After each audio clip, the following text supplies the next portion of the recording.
Akhilesh Nishad, Shankar digital studio बसई बाजार से आदरणीय सुनील सानी भैया के देख रेख में एगो गवई धमाका पेश करतानी। रउआ लोग अपन प्यार दुलार अपने छोट भाई के जरूर दी। क्या बात है?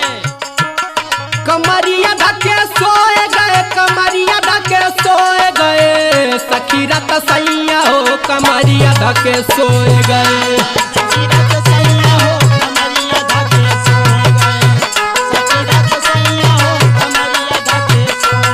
कमरिया ढके सोए गए, कमरिया ढके सोए गए, सखी रात सैया हो कमरिया ढके सोए गए।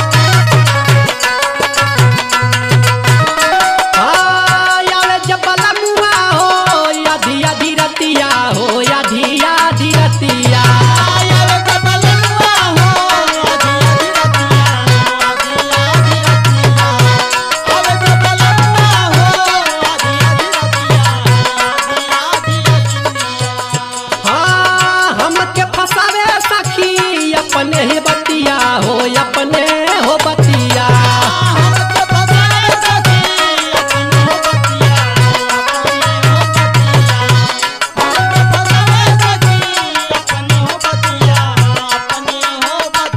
हाँ उल्टे पकड़,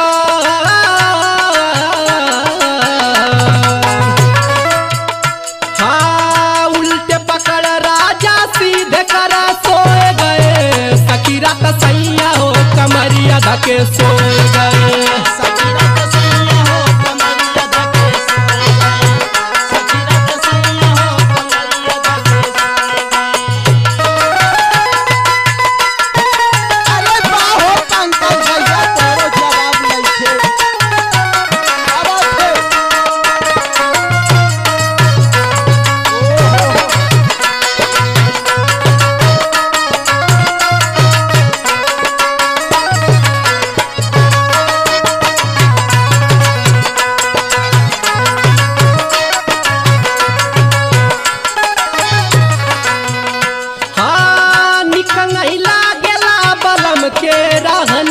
बलम के रहनिया,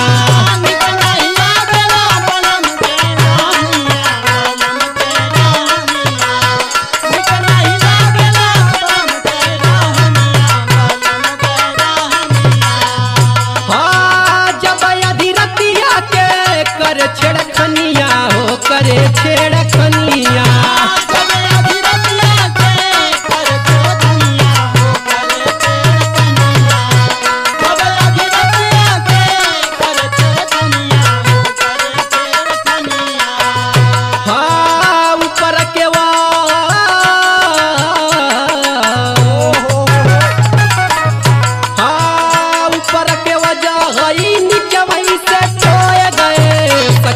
सैया हो कमरिया ढके सोए गए।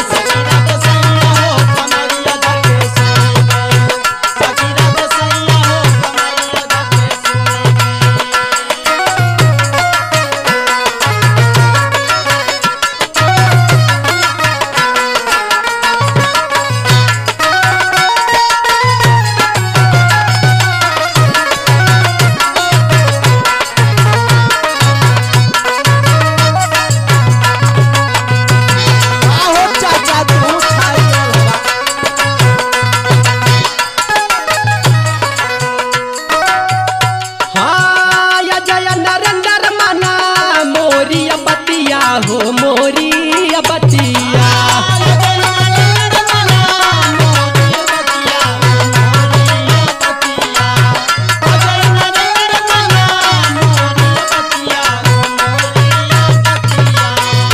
हाँ पियावा करेला हो हमरो ससतिया हो, हमरो ससतिया,